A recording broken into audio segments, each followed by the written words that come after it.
Salam satu akal sehat semuanya, selamat datang di channel kami tempat menceritakan sebuah fictional story untuk temani kegabutan kalian. Dan sebelum video dimulai, tolong dukung channel ini dengan pencet tombol subscribe-nya. Dan jika sudah, mari kita mulai. Hutan Papua dengan keheningan yang hampir tak terjamah oleh peradaban, selalu menjadi medan yang sulit bagi pasukan keamanan Indonesia.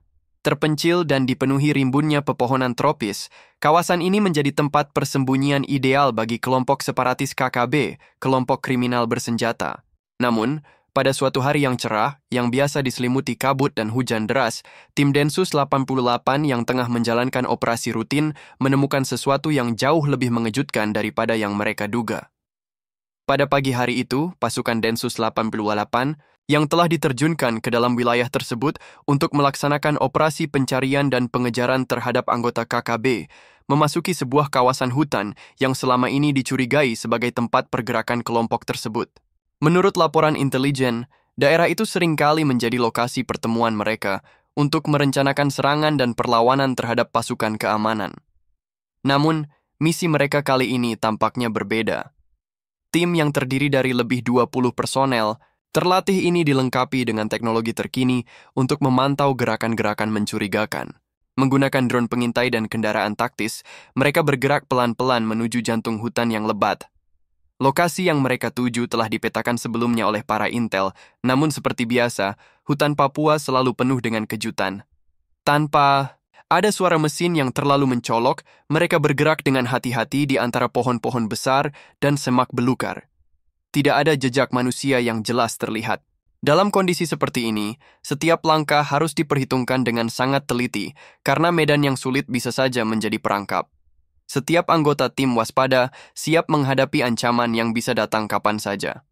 Namun, ketika salah satu dari anggota tim, Letnan Kolonel Adi, melihat sebuah pancaran cahaya yang mencurigakan melalui layar perangkat penginderaan jauh, ketegangan mulai terasa. Cahaya itu bukan berasal dari matahari yang tembus melalui celah pepohonan, melainkan sesuatu yang tampak lebih solid, seakan ada benda besar yang tersembunyi di balik pepohonan. Letnan Kolonel Adi langsung memberi perintah untuk menghentikan semua pergerakan dan meminta tim untuk melakukan investigasi lebih dekat. Mereka mengarahkan drone ke lokasi tersebut, mencoba mendapatkan gambaran yang lebih jelas. Setelah beberapa menit yang menegangkan, hasil pemindaian menunjukkan sebuah objek besar yang tidak terduga. Sebuah tank tempur berukuran besar yang terjebak di antara pohon-pohon. Jarak antara objek itu dengan pasukan Densus 88 cukup jauh, namun posisi tank yang terjepit itu menunjukkan bahwa benda tersebut tidak dipindahkan dalam waktu yang lama. Beberapa bagian dari tank itu bahkan tampak tertutupi tanah dan tumbuhan liar, memberikan kesan bahwa tank itu memang sengaja disembunyikan. Tanpa membuang waktu, Letnan Kolonel Adi memerintahkan untuk mendekati lokasi. Mereka menyiapkan beberapa kendaraan taktis yang lebih kecil dan bergerak dalam formasi rapat. Setibanya di lokasi, pemandangan yang mereka temui sungguh tak terduga. Tank tempur yang terpendam di dalam hutan itu jelas bukan barang yang biasa. Berbeda dengan senjata konvensional yang biasanya ditemukan di wilayah tersebut, tank ini tampaknya milik sebuah negara asing. Salah satu anggota tim, seorang ahli material, dengan cepat mengidentifikasi beberapa fitur yang tidak lazim ditemukan pada peralatan militer lokal tank itu, yang berjenis Leopard 2 5, salah satu model buatan Jerman, jelas bukan senjata yang dapat dengan mudah diperoleh oleh kelompok separatis lokal seperti KKB.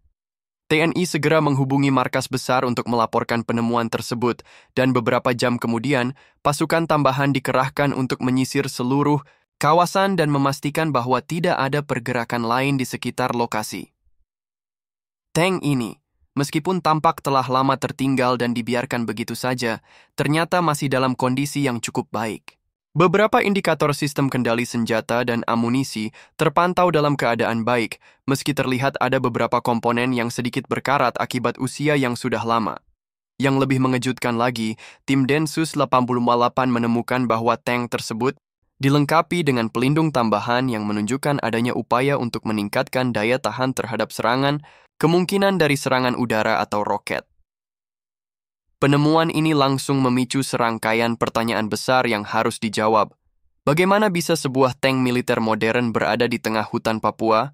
Siapa yang memberikannya kepada KKB? Adakah pihak luar yang terlibat dalam pengadaan senjata canggih ini? Pertanyaan-pertanyaan itu tidak dapat dijawab hanya dengan melihat keadaan di lapangan. Sebuah penyelidikan besar pun dimulai.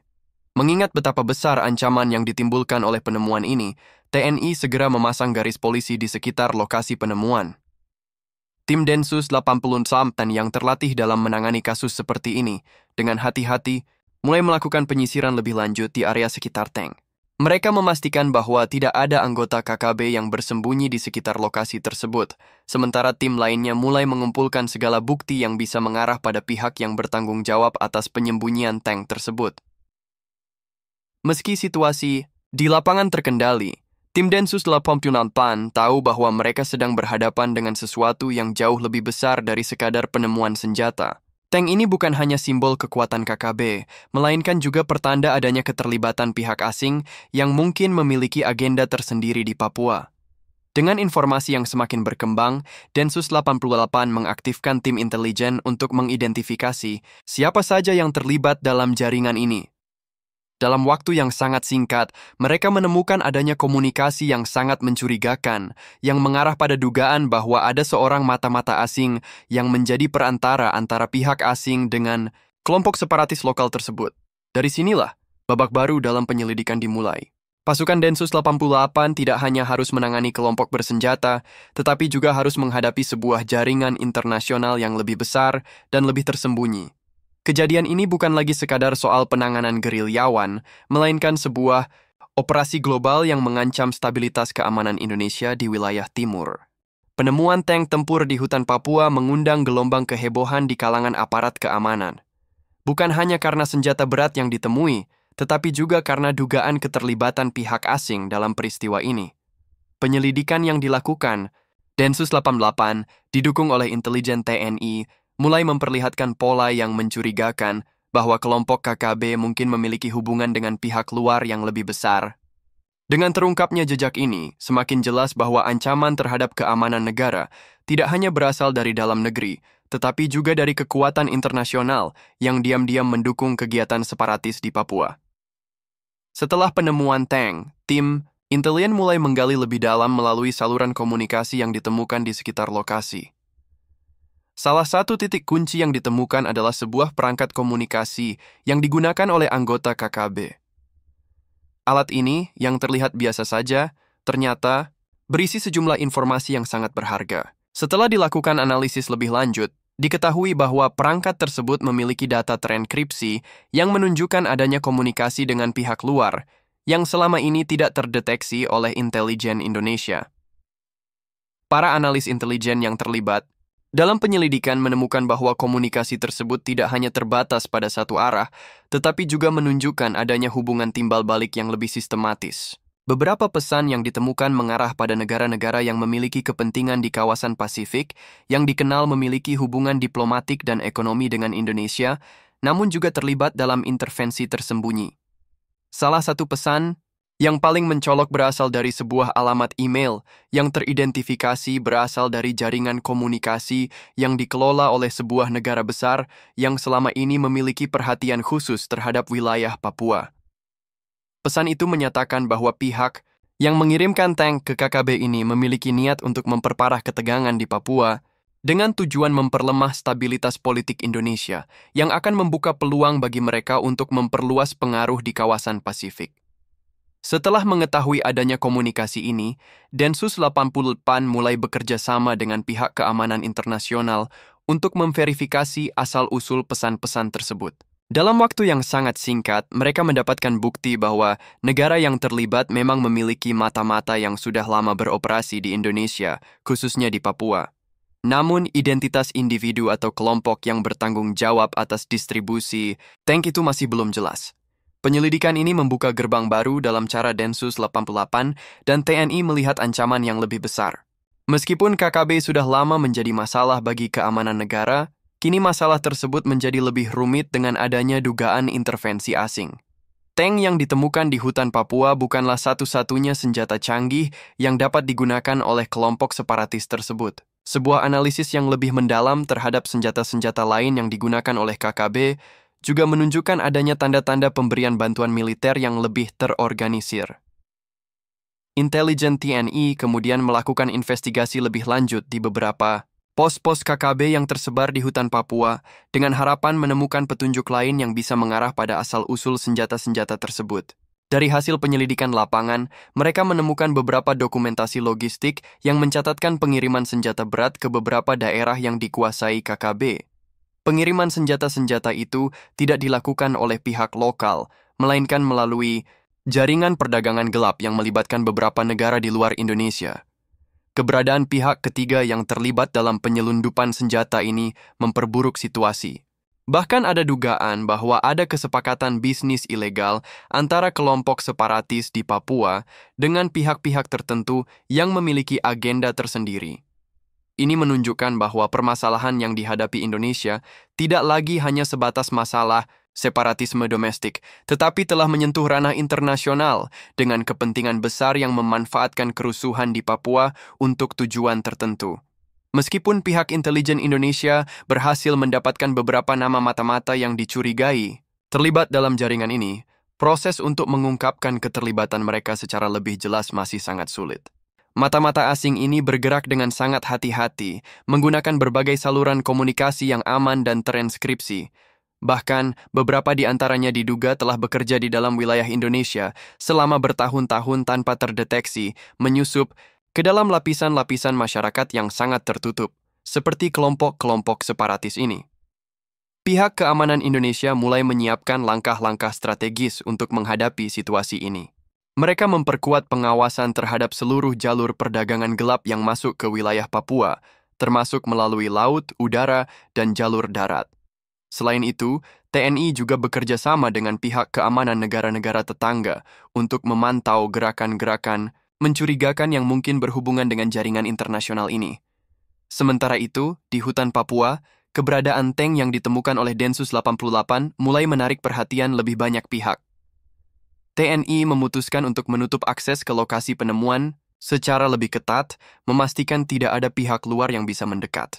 Pemasangan garis polisi di sekitar lokasi menjadi sangat penting karena setiap detik yang berlalu dapat membuka celah bagi kelompok KKB atau pihak-pihak lain yang berniat mengambil keuntungan dari penemuan ini.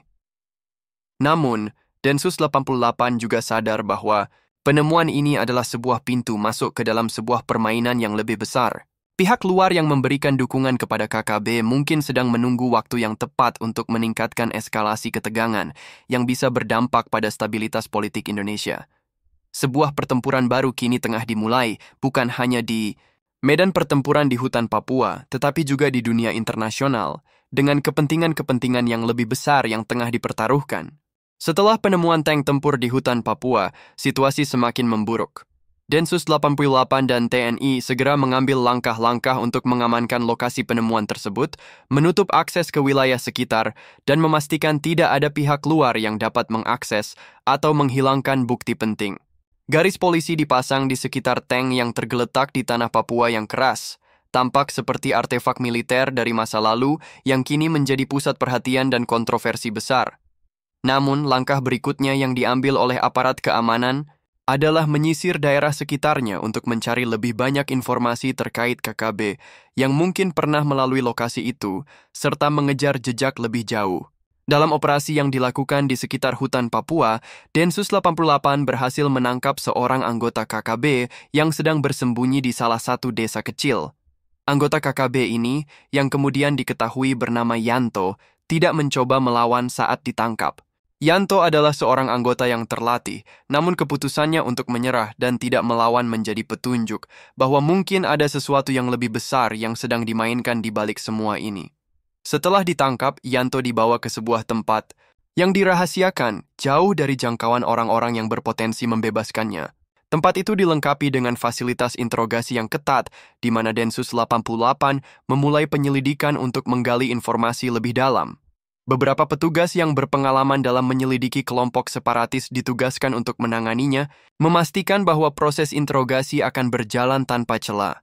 Yanto, yang awalnya terlihat tegang, mulai membuka percakapan saat ia dihadapkan dengan fakta-fakta yang tidak dapat dibantah. Wajahnya yang pucat dan matanya yang tampak lelah menunjukkan bahwa ia tahu betul apa yang akan terjadi selanjutnya. Ia tahu bahwa penyelidikan ini tidak hanya soal dirinya, Lebih dari itu, ia menyadari bahwa skala masalah ini jauh lebih besar daripada yang ia bayangkan sebelumnya. Namun meskipun ia mencoba untuk tidak banyak bicara, petugas interogasi tidak membiarkannya lolos begitu saja. Interogasi dimulai dengan pertanyaan-pertanyaan yang sengaja disusun untuk membuatnya merasa terpojok. Petugas memulai dengan menanyakan, siapa yang mengarahkan mereka untuk mengambil tank, siapa yang mengirimkan peralatan itu, dan bagaimana mereka mendapatkan akses ke senjata canggih tersebut.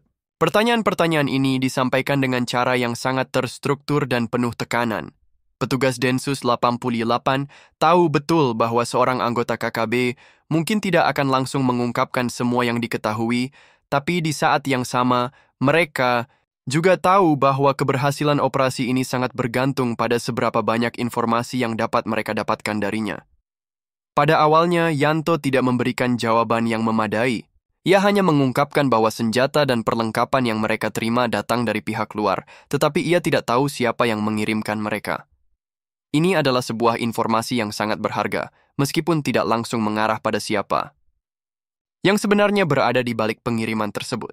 Namun, petugas interogasi tidak menyerah. Mereka tahu bahwa setiap kata yang keluar dari mulutnya bisa menjadi kunci yang membuka pintu menuju jaringan yang lebih besar. Tekanan semakin meningkat, dan semakin lama Yanto berada dalam interogasi, semakin jelas bahwa ia mulai merasa cemas. Ada saat-saat di mana ia terlihat ragu, seperti sedang mencoba memutuskan apakah akan berbicara atau tidak. Tentu saja, ia sadar bahwa setiap kata yang diucapkan bisa membawa konsekuensi besar, baik untuk dirinya sendiri maupun untuk orang-orang yang terlibat dalam jaringan tersebut. Tetapi dalam kondisi yang semakin menekan, ia akhirnya mulai sedikit memberikan petunjuk lebih lanjut. Yang mengirimkan kami ini bukan dari Indonesia, jawab Yanto dengan suara pelan meskipun ia berusaha menghindari detail lebih lanjut. Petugas Densus 88 segera mencatat jawabannya, tetapi mereka tahu bahwa ini hanya sebagian kecil dari jawaban yang mereka cari. Mereka melanjutkan interogasi dengan pendekatan yang lebih mendalam, menyelidiki bagaimana cara pengiriman senjata itu dilakukan dan siapa yang mengorganisirnya. Yanto mengungkapkan bahwa sebuah kelompok tertentu di luar negeri telah lama mendekati kelompok KKB, memberikan mereka senjata dan dukungan finansial. Tetapi, ia menegaskan bahwa kelompok ini sangat berhati-hati dalam setiap langkah yang mereka ambil, dan tidak ada yang benar-benar mengetahui siapa yang menjadi penghubung utama. Pada titik ini, interogasi semakin mengarah pada identitas yang lebih besar, yaitu siapa yang berada di belakang seluruh operasi ini. Yanto mengaku bahwa mereka mendapat dukungan dari individu-individu tertentu yang ada di luar negeri, namun ia tidak mengetahui siapa mereka secara langsung. Yang ia tahu hanya bahwa para penyedia senjata ini selalu berusaha menjaga jarak dengan kelompok KKB. Mereka bekerja melalui jaringan yang rumit, menggunakan saluran-saluran komunikasi yang sangat aman dan sulit untuk dilacak. Interogasi berlangsung berjam-jam, namun belum ada jawaban pasti yang mengarah pada siapa yang mengirimkan tank tersebut. Meski demikian, Yanto akhirnya mengungkapkan bahwa ada satu nama yang ia dengar beberapa kali selama proses komunikasi mereka dengan pihak luar. Nama itu adalah General Ivanov, yang ia sebut-sebut sebagai seorang individu dengan pengaruh besar di negara yang dikenal dengan kekuatan militernya. Meski ia tidak mengetahui identitas lengkapnya, Yanto mengindikasikan bahwa Ivanov adalah salah satu orang yang terlibat dalam pengiriman senjata ke KKB. Begitu mendengar nama Ivanov, petugas Densus 88 langsung melakukan pencarian lebih lanjut mengenai individu ini. Mereka mencoba mencari tahu lebih banyak melalui jaringan intelijen internasional yang telah terjalin. Namun, Ivanov tetap menjadi sosok misterius, seperti bayangan yang menghilang begitu saja begitu dicari, meninggalkan jejak-jejak samar di dunia yang sangat tertutup. Setelah interogasi yang panjang, Yanto akhirnya digiring ke penjara. Namun, meskipun dia di penjara, informasi yang dia berikan menjadi kunci utama dalam membuka penyelidikan yang lebih dalam. Penangkapannya bukan akhir dari perjalanan ini, melainkan hanya permulaan dari sebuah operasi yang lebih besar untuk mengungkap jaringan internasional yang terlibat dalam mendukung kelompok separatis di Papua. Bagi aparat keamanan Indonesia, situasi ini semakin jelas bahwa mereka tidak hanya menghadapi permasalahan domestik yang terkait dengan separatisme, tetapi juga harus siap menghadapi ancaman dari luar yang berusaha memperburuk ketegangan di Papua demi kepentingan geopolitik mereka. dalam waktu yang tidak lama, mereka akan menghadapi tantangan baru yang lebih besar.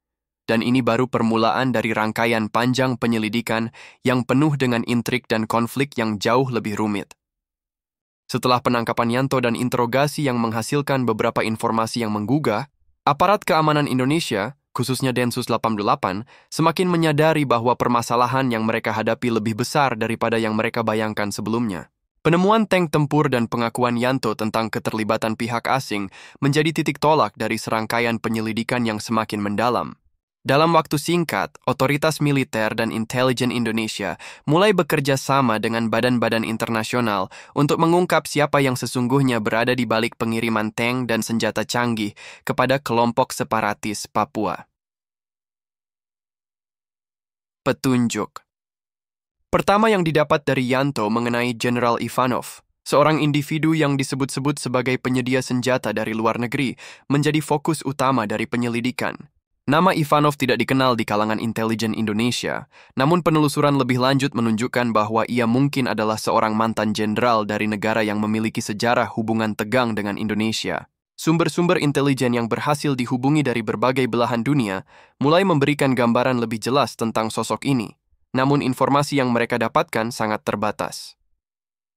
Beberapa petunjuk menunjukkan bahwa Ivanov memiliki hubungan erat dengan kelompok-kelompok separatis di berbagai negara dan seringkali menyembunyikan identitasnya di balik organisasi-organisasi fiktif yang beroperasi di kawasan Asia Tenggara. Salah satu negara yang paling sering disebut-sebut dalam laporan intelijen adalah negara di kawasan Eropa Timur, yang memiliki ketegangan politik dengan Indonesia karena alasan yang rumit, termasuk kepentingan ekonomi dan geopolitik. Ivanov mungkin beroperasi dari luar negeri, namun jaringannya mencakup banyak wilayah, bahkan hingga ke negara-negara yang berbatasan langsung dengan Indonesia. Dalam upaya untuk menggali lebih jauh, Densus 88 menghubungi Badan Intelijen Internasional yang memiliki pengalaman dalam menangani kasus-kasus semacam ini. Interpol, bersama dengan agen-agen yang memiliki kontak di Rusia, mulai bekerja sama untuk mengumpulkan informasi lebih lanjut mengenai Ivanov. Namun, komunikasi dengan pihak luar tidak semudah yang dibayangkan. Di tengah ketegangan politik internasional, mereka harus berhati-hati agar tidak memicu respons yang lebih besar dari pihak yang terlibat. Sementara penyelidikan mengenai keterlibatan pihak asing terus berlanjut, situasi di Papua semakin memanas. Kelompok KKB yang selama ini bergerak dalam bayang-bayang kini semakin terpojok. Mereka menyadari bahwa keamanan mereka mulai terganggu, terutama setelah informasi tentang tank tempur yang ditemukan oleh Densus 88 menyebar dengan cepat ke seluruh Twikoya. Keberadaan tank tersebut, yang sempat digunakan oleh KKB untuk melakukan serangan, kini menjadi sumber kekhawatiran. Mereka tahu bahwa meskipun tank itu tampaknya sudah tak lagi dapat digunakan, penemuan tersebut memberikan gambaran lebih jelas tentang seberapa jauh mereka dibekali dan bagaimana logistik mereka didukung oleh kekuatan asing. Dengan semakin banyaknya tentara dan aparat keamanan yang diterjunkan ke Papua, situasi di lapangan semakin mencekam. KKB terus berusaha untuk mempertahankan kontrol atas daerah-daerah tertentu, meskipun menghadapi tekanan dari berbagai pihak. Di sisi lain, TNI tidak tinggal diam. Mereka melakukan operasi militer besar-besaran, termasuk penggerebekan dan pengejaran terhadap anggota KKB yang masih berada di hutan-hutan lebat Papua. Beberapa titik strategis di Papua yang sebelumnya merupakan markas besar KKB kini telah dikuasai oleh TNI. Namun, meskipun TNI berhasil menekan pergerakan KKB di banyak tempat, tantangan terbesar justru datang dari jaringan internasional yang kini semakin jelas keterlibatannya. Penyelundupan senjata dan dukungan dari pihak asing menjadi ancaman yang tidak bisa dianggap remeh. Di tengah upaya penegakan hukum yang semakin intensif, TNI dan Densus 88 semakin sadar bahwa mereka tidak hanya berhadapan dengan kelompok separatis domestik, tetapi juga dengan intervensi asing yang dapat mempengaruhi stabilitas nasional. Meskipun TNI semakin dominan dalam menguasai daerah-daerah yang sebelumnya dikuasai oleh KKB, bukan berarti perlawanan dari kelompok separatis ini berhenti. Mereka terus berusaha bergerak dalam bayang-bayang, mencari celah untuk melakukan serangan atau sabotase. Namun, dengan penutupan jalur komunikasi dan penggerebekan yang lebih intensif, mereka kesulitan untuk mendapatkan bantuan dari luar, terutama setelah jaringan pengiriman senjata dari pihak asing mulai terputus. TNI memanfaatkan momen ini untuk memperketat pengawasan di seluruh wilayah Papua dengan melibatkan pasukan khusus dan detasemen-detasemen yang sudah terlatih dalam operasi gerilya. Beberapa operasi militer dilakukan dengan sangat hati-hati untuk memastikan bahwa keberadaan pasukan KKB yang tersisa dapat terdeteksi lebih awal. Markas-markas KKB yang tersebar di seluruh Papua menjadi sasaran operasi, meskipun banyak dari markas tersebut berada di daerah yang sangat terpencil, jauh dari jangkauan akses biasa. Di lapangan, TNI menggunakan berbagai metode untuk mengejar pergerakan kelompok ini, termasuk mengandalkan intelijen lokal yang seringkali memberikan informasi yang lebih mendalam tentang keberadaan KKB. Pendekatan militer yang berbasis pada operasi kecil dan cepat menjadi andalan untuk meminimalisir kerugian dan menghindari konflik terbuka yang lebih besar. Namun, meskipun operasi-operasi ini terus dilakukan dengan penuh keberhasilan, TNI juga harus tetap memikirkan dampak yang ditimbulkan oleh operasi militer tersebut terhadap masyarakat lokal. Di banyak daerah, KKB masih mendapatkan dukungan dari sebagian penduduk yang merasa tidak puas dengan pemerintahan pusat. Ini menjadi tantangan tersendiri bagi TNI dan pemerintah yang berusaha mengedepankan pendekatan humanis sambil tetap menegakkan hukum dan kedaulatan negara. Situasi di Papua semakin kompleks. Meski langkah-langkah penegakan hukum dan operasi militer terus dilaksanakan dengan efektif, namun peran pihak asing yang terlibat dalam mendukung kelompok separatis masih menjadi ancaman besar yang sulit untuk diatasi. Penemuan tank tempur dan informasi yang diperoleh dari Yanto hanyalah sebagian kecil dari jaringan yang lebih besar yang mengancam keamanan negara. Densus 88 dan aparat keamanan lainnya tahu bahwa mereka harus terus menggali informasi lebih dalam untuk mengungkap seluruh jaringan yang ada. Keberadaan Ivanov dan pihak-pihak yang mendukung kelompok separatis di Papua kini menjadi perhatian utama. Namun semakin banyak informasi yang masuk, semakin sulit pula untuk menghubungkan titik-titik tersebut dengan jelas. Semua ini menunjukkan bahwa konflik di Papua tidak hanya soal perebutan wilayah, tetapi juga melibatkan dimensi yang jauh lebih besar dan lebih kompleks, permainan politik dan ekonomi global yang mempengaruhi nasib banyak orang di Papua dan Indonesia secara keseluruhan.